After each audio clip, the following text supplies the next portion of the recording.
இங்கேயுமே ஆழமாக தான் இருக்கும்னு நினைக்கிறேன். ஆழம் அதான் படிக்கட்டு வச்சிருக்காங்களா, என்ன ஆழம் இருக்கு? படி இருக்கு, ஒரு படி 2 படி தான் இருக்குது. அது இறங்கி போனேன்னா ஆழம். இந்த தெரியுதா, ஒரு படி இருக்குது, இன்னொரு படி இருக்குது, அது உள்ள ஒரு படி இருக்குது, அவ்வளோதான். அதுக்கு இறங்கினா உள்ள விழுந்து மீன் பிடிக்கலான்னு. மீன்லாம் சிக்காது. தூண்டி போட்டால் பிடிக்கலாம், தூண்டி போட்டால் பிடிக்கலாம்.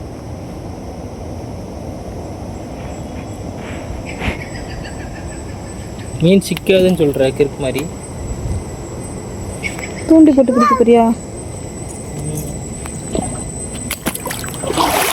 நல்லா ஜில்லுன்னு இருக்கு. கால் என்னத்த கால் நினைக்க. இந்த ஆற்றுலாம் எனக்கு குளிக்க ரொம்ப பிடிக்கும். எனக்கு அது ரொம்ப ஆழமாக இருக்கு. இதுக்குள்ள குளிக்கிற மாதிரி தான் இன்னொரு ஸ்டெப் கூட இறங்கி குளிக்கலாம். இந்த வலை யாரோ போட்டு வச்சுருக்காங்க பாரு, அந்த இருக்கு வலை இருக்குன்னு நினைக்கிறேன். படி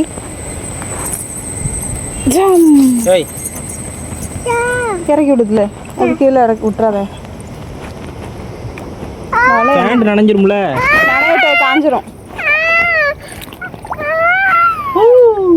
இறங்க, காலை வை, காலை வை, காலை வை, கீழே வை, கீழே காலை வைடா. அவ்வளோதான். சரி மேலே ஏறு, மேலே ஏறு, சரி மேலே ஏறு, நீ மேலே ஏறு, மேலே ஏறு, ஆடாது போ. ஒரு அனகொண்டா வந்து அப்படி தீட்டு பண்ணுவான். அனகொண்டெல்லாம் இங்கே வர வாய்ப்பு இல்லை. சில பேர் அந்த சைடு வாழ்வாங்க இந்த மாதிரி. ஆமாம், சில ஊரில். அப்போ இங்கே இந்த கரையிலேருந்து அந்த கரைக்கு இது விடுவாங்க, படகு.